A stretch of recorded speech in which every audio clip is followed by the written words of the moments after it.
Bem-vindos de volta à disciplina de Ciências do Ambiente das Engenharias. Continuando aquela aula de ecologia, nós vamos falar sobre as relações entre os diferentes organismos dentro de um ecossistema. Então, nós temos relações que são intraespecíficas, ou seja, dentro da mesma espécie, e outras que são interespecíficas. Nas intraespecíficas, a gente vai ter, por exemplo, as sociedades. Nessas sociedades, a gente tem uma hierarquia, então os diferentes organismos participam dessa sociedade em papéis diferentes, onde uns exercem comando, sobre outros, e eles têm funções específicas dentro desse grupo. E existem as colônias, algumas isomorfas, onde todos os indivíduos têm a mesma forma e outras não. Então, um bom exemplo de colônia é a caravela. A caravela, diferente da medusa, que é um organismo só, a caravela, na verdade, é formada por vários organismos, onde cada indivíduo tem um formato diferente e um papel diferente. Alguns estão ligados à proteção e defesa, como são os tentáculos que causam urticária. Outros são especializados na reprodução. Esses, geralmente, durante o período de reprodução, eles se soltam da colônia, se fecundam e depois retornam,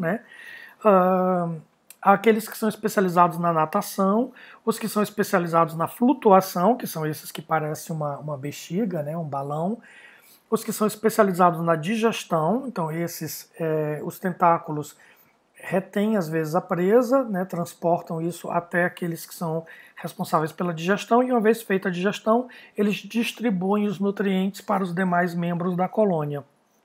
Cada um, então, desempenha um papel diferente, mas não existe uma hierarquia, não tem ninguém que esteja no comando.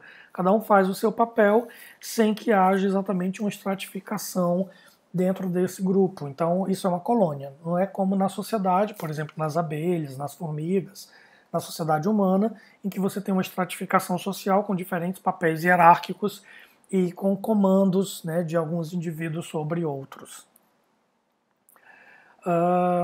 Dentro das relações intraespecíficas, ou seja, dentro da mesma espécie, nem toda interação é harmônica, nem todo mundo se dá bem.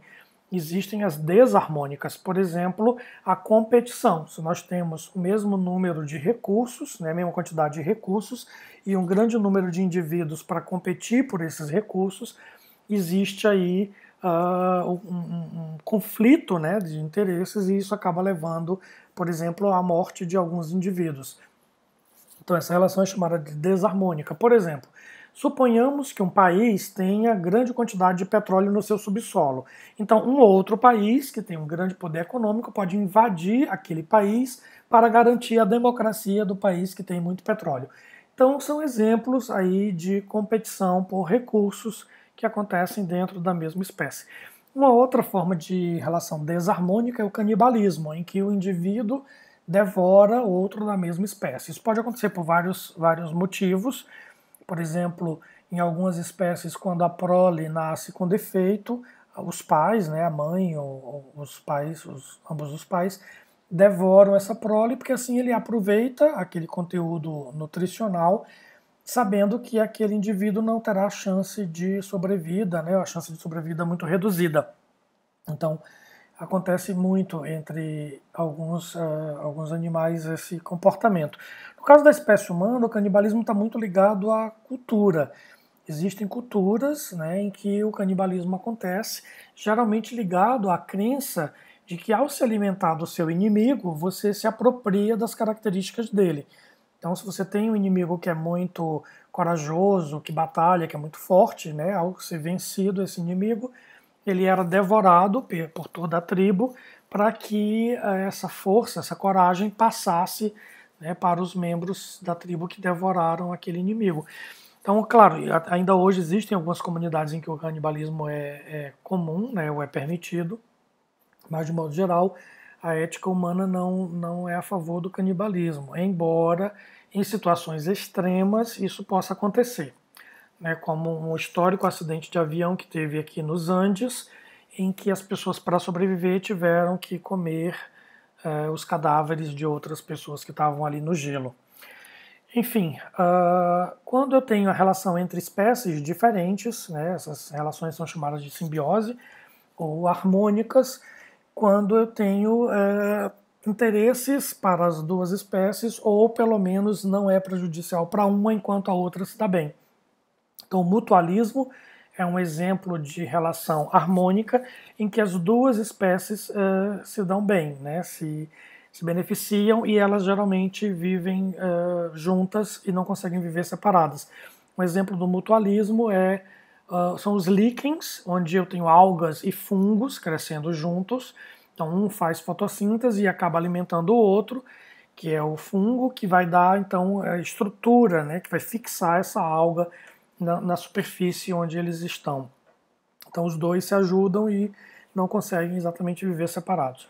Na protocooperação, as duas espécies se dão bem juntas, mas conseguem viver também separadamente. Por exemplo, a gente vê às vezes o cavalo e em cima dele um pássaro. Esse pássaro ele vai comer os insetos, os parasitas que tem no cavalo. Então ele se beneficia se alimentando e o cavalo se beneficia recebendo aí uma limpeza, né, um tratamento aí de beleza. Então as duas espécies se dão bem juntas, mas elas poderiam viver sem estarem juntas. No inquilinismo, o epifitismo, o que acontece é que uma espécie vive sobre a outra sem causar dano àquela que lhe recebe. Então acontece muito com as orquídeas, elas se sobrepõem a uma superfície de madeira, né? Elas se instalam nessa superfície e ali elas crescem, mas elas não retiram nutrientes da árvore, elas não matam a árvore, elas não são parasitas, elas simplesmente se apropriam daquele espaço físico e utilizam aquele suporte para crescer.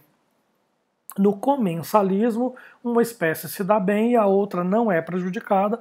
Quando essa espécie que se dá bem, ela se alimenta dos restos daquele outro indivíduo. Então, por exemplo, nos leões, né, as leoas caçam, então os leões comem primeiro, e o que sobra do bando, né, as carcaças, são devoradas depois pelas hienas.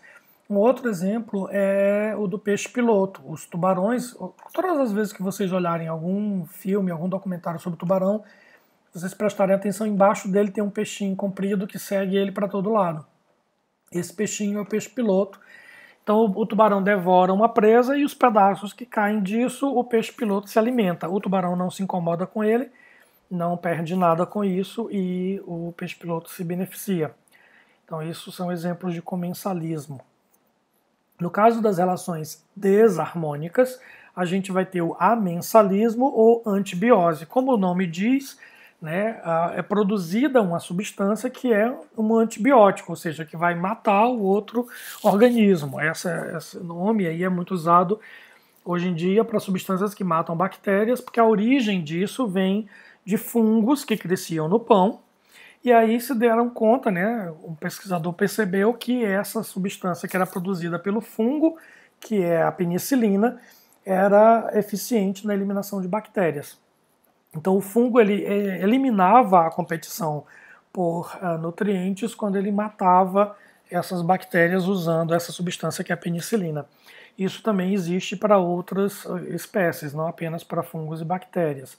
No herbivorismo, eu até costumo fazer uma brincadeira aqui, porque o pessoal que é vegano, né, fala muito de quem é carnívoro e tal. Existe realmente questões éticas envolvidas em, né, uma pessoa devorar ou não um animal, mas no herbivorismo a relação também é desarmônica, né? A alface, o tomate, o pepino estão sendo devorados. Então partes dessa planta são arrancadas e são comidas por pessoas ou por gado, enfim. Então para o herbívoro é vantajoso, mas para a planta ela está sendo morta e comida. Então o herbivorismo é uma relação desarmônica tanto quanto a predação, que é o que os carnívoros fazem, né? De matar um animal e devorá-lo para se alimentar. Então, para quem come é positivo, mas para quem está sendo devorado, não. No parasitismo, a gente tem que um organismo vive dentro ou sobre o outro, retirando nutrientes desse hospedeiro, e aí sim causando prejuízo ao hospedeiro. Então, o parasita se dá bem e o hospedeiro é prejudicado.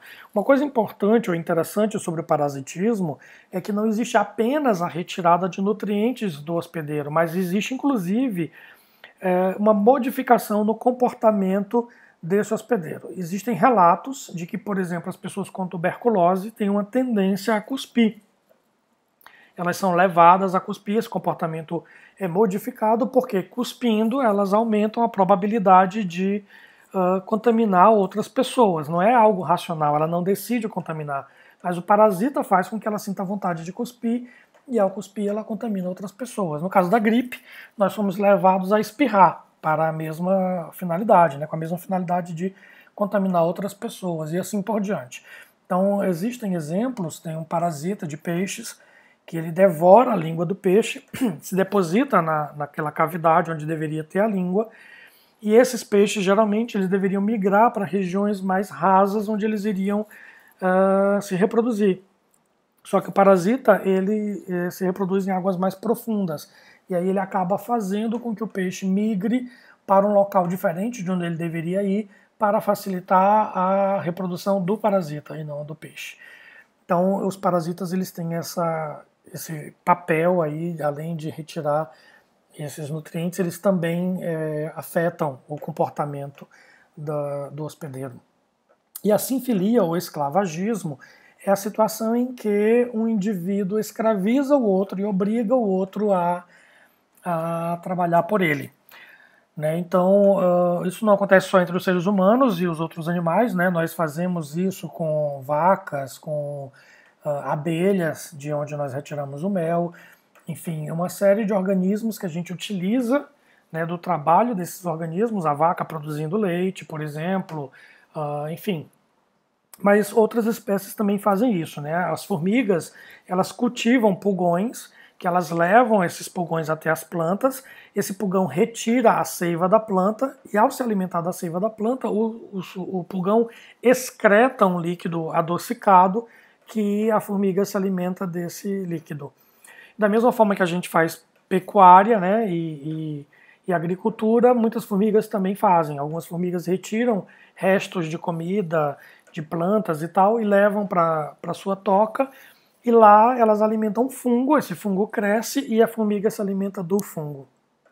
Então, outras espécies também fazem tem esse tipo de relação. Ela é desarmônica porque para quem está sendo escravizado é ruim, né? Esse organismo tem que trabalhar mais, produzir mais, para poder alimentar aquela espécie diferente da dele.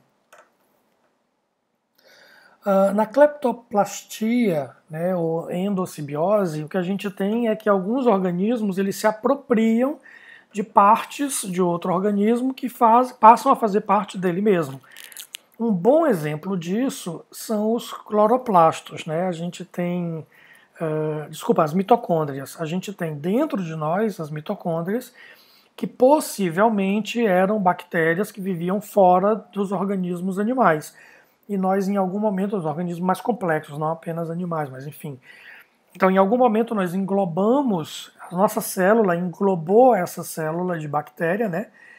E a partir daí ela passou a fazer a respiração celular, que é extremamente importante para a existência de organismos animais. Então, a gente herda essas mitocôndrias das mães, elas vêm no óvulo e se reproduzem junto com as nossas células, só que elas têm um código genético diferente do nosso código genético que está lá no núcleo das nossas células. Então, teoricamente, existe uma teoria de que, na verdade, isso era um outro organismo que foi englobado pelas células animais. Um outro exemplo, que é o que aparece aí nessa imagem, é o exemplo de uma lesma que ela se alimenta de algas e ela passa a fazer fotossíntese a partir daí, porque ela tira também pedaços do código genético da alga e os cloroplastos, e aí sim, tendo os cloroplastos e tendo parte do código genético da alga, ela consegue fazer o cloroplasto funcionar e ela consegue fazer fotossíntese. Eu vou passar depois o link desse vídeo para vocês também.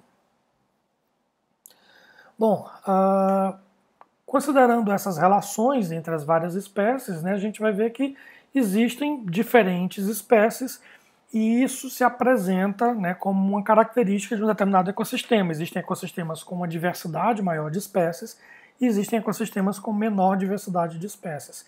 E essas interações também influenciam ou são influenciadas por essa diversidade das espécies que a gente chama de biodiversidade.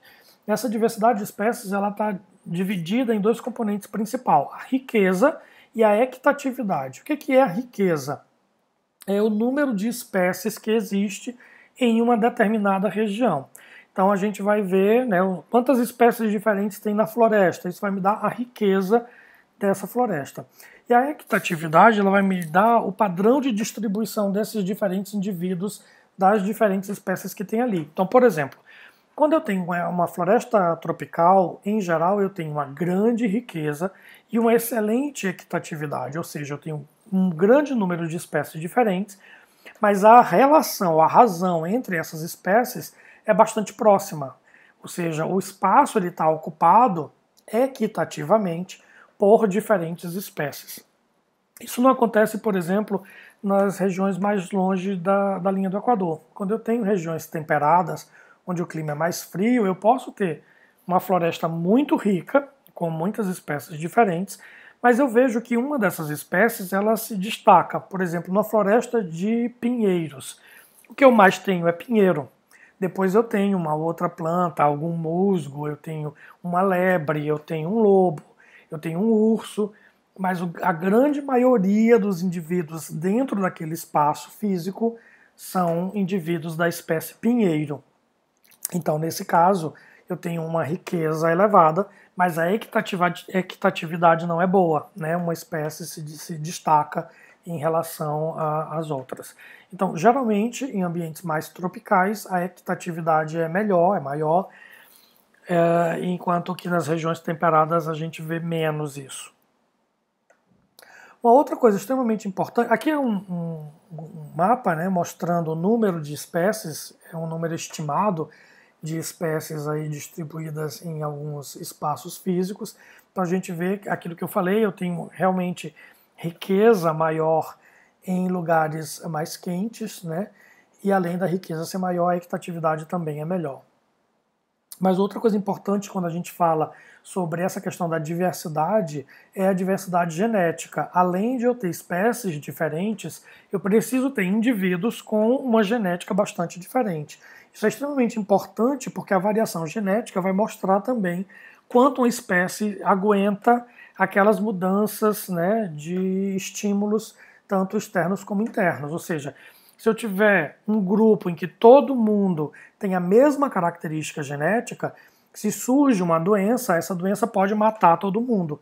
Quando a diversidade genética é maior, o que é que a gente percebe? Alguns indivíduos vão ser resistentes a esse estímulo externo e vão sobreviver a essas variações, deixando depois essas características genéticas para sua prole. Então, isso é extremamente importante, porque, por exemplo, principalmente acontece com plantações. Se eu encontro uma árvore que dá bons frutos, o que é que o pessoal faz? Faz enxerto dessa árvore. Pega galhos dela, enxerta em outras árvores, corta a original, deixa crescer só o galho daquela que foi enxertada, e eu passo a ter os frutos, né, tão bons quanto daquela que deu origem. Só que ela tem o mesmo código genético. Se surgir uma doença, todas essas árvores podem ser dizimadas por essa doença, porque a variação genética é muito pequena. Então, é preciso que a gente estude essa variação genética tanto entre populações que estejam geograficamente separadas, quanto dentro dos indivíduos de uma mesma população. Se eu tenho a endogamia, que é o cruzamento entre indivíduos da mesma família, com código genético muito parecido, eu geralmente tenho resultados negativos disso. Um bom exemplo é a talassemia. A talassemia é uma anemia chamada anemia do Mediterrâneo. Ela é muito presente em pessoas que são descendentes de portugueses, italianos, espanhóis, egípcios, gregos, porque eles estão ali em volta do mar Mediterrâneo e essas populações elas lutaram entre elas e elas se dominaram por muitos anos, né, por milhares de anos, então eles acabam tendo um certo grau de parentesco. E aí o código genético desses indivíduos é muito parecido. Por conta disso, eles desenvolveram uma doença chamada talassemia que passa para os seus descendentes. Então é importante que haja cruzamento com indivíduos de fora desse grupo para que esse gene vá desaparecendo na prole. A gente sabe que essas doenças genéticas elas têm aí a tendência de ficar dentro de uma família em até 5 gerações. Então, se eu tenho sempre cruzamento com indivíduos que não são desse grupo, eu vou aumentando a probabilidade da doença desaparecer. Se ao longo dessas 5 gerações eu tenho indivíduos que são da mesma família que têm o gene da doença, isso mantém essa doença por mais 5 gerações para frente.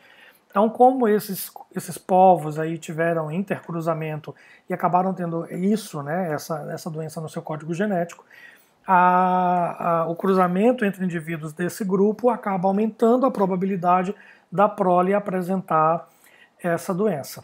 Um outro exemplo é a anemia falciforme, que é um outro tipo de anemia que aparece principalmente nos africanos e nos afrodescendentes. Ela se chama falciforme porque a hemácia ela fica realmente, a hemoglobina, a hemácia, que é a célula, ela fica no formato de uma foice, né? Então, por isso ela é chamada de falciforme. E aí, claro, como ela tem um formato diferente, uma área superficial diferente, ela acaba transportando menos oxigênio e acaba causando danos à saúde desse indivíduo. E aí, exatamente a mesma explicação de antes. Como havia muito endocruzamento, né, havia muitos casamentos entre familiares ou cruzamentos dentro da própria tribo, isso levava ao aumento da probabilidade de que a prole tivesse anemia falciforme. Uma outra coisa que também é muito comum em grupos que têm endogamia é o albinismo, né? Quanto mais eu tenho a endogamia, quanto mais casamentos acontecem dentro da mesma família, maior a probabilidade de que um gene de albinismo circule dentro dessa família e aí eu tenho maior número de indivíduos albinos. Isso no Maranhão é visto na Ilha de Lençóis, onde a gente tem um percentual de albinos maior do que a média mundial. Bom, se a gente for pensar, então, um exercício aqui de pensamento, né? Se nós formos avaliar 2 grupos, 2 espaços para implementarmos uma indústria, por exemplo, uma indústria mecânica, nós vamos produzir carros.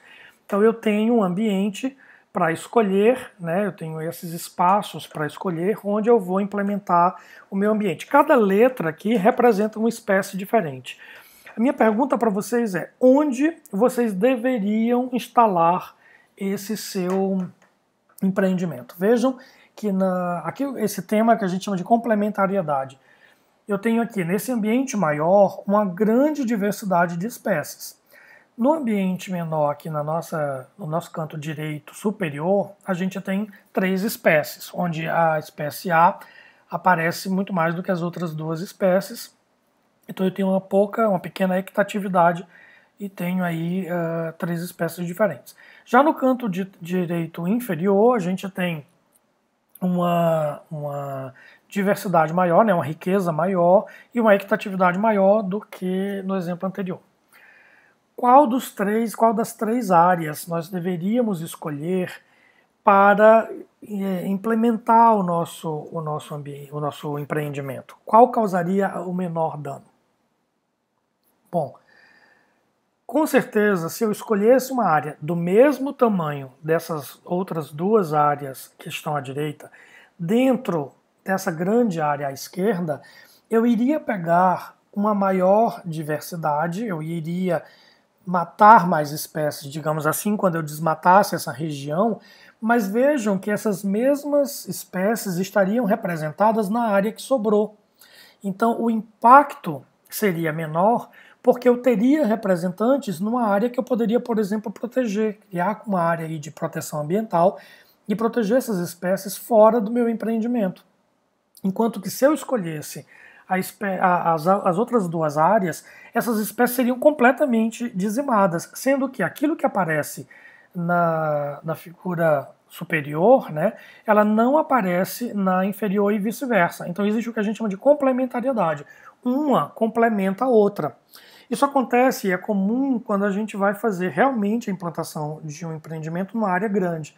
A gente pensa na floresta amazônica e a gente acha que se eu pegar qualquer pedaço da floresta amazônica, ela representa a floresta como um todo, mas isso não é verdade. Eu tenho diferentes altitudes, eu tenho diferentes presença de água, né? Então, É comum, por exemplo, se a gente estiver na margem do rio Amazonas, o rio é tão largo que algumas espécies não conseguem atravessar de um lado para o outro. Imaginem uma cobra, ela não consegue passar de uma margem para outra margem. Sendo assim, algumas espécies só existem de um lado da margem e outras só existem do outro lado da margem do rio. Então, ao fazer um estudo de impacto ambiental para instalar o meu empreendimento, eu preciso considerar não apenas riqueza e equidade, mas também complementariedade. Se eu não vou estar retirando espécies que na verdade não existem em outro lugar, que são complementares naquele cenário mais amplo, né? Isso é extremamente importante para a avaliação de impactos ambientais que nós veremos para frente. Então, com relação à engenharia de ecossistemas, nós temos aqueles organismos que são os autogênicos e aqueles que são os halogênicos. A gente já viu isso naqueles textos que vocês leram no nosso estudo dirigido. Os autogênicos são aqueles que modificam o ambiente com o seu próprio corpo. Por exemplo, os corais. Ao crescer, o coral muda o leito dos oceanos. E os halogênicos são aqueles que usam o corpo do outro para poder modificar o planeta, o ecossistema. Por exemplo, eu falei já dos castores, que eles derrubam árvores para construir abrigos, para construir represas, e assim eles modificam a paisagem usando o corpo, na verdade, das plantas, e não deles mesmos. Então a gente tem esses dois tipos aí de engenheiros de ecossistemas, por assim dizer.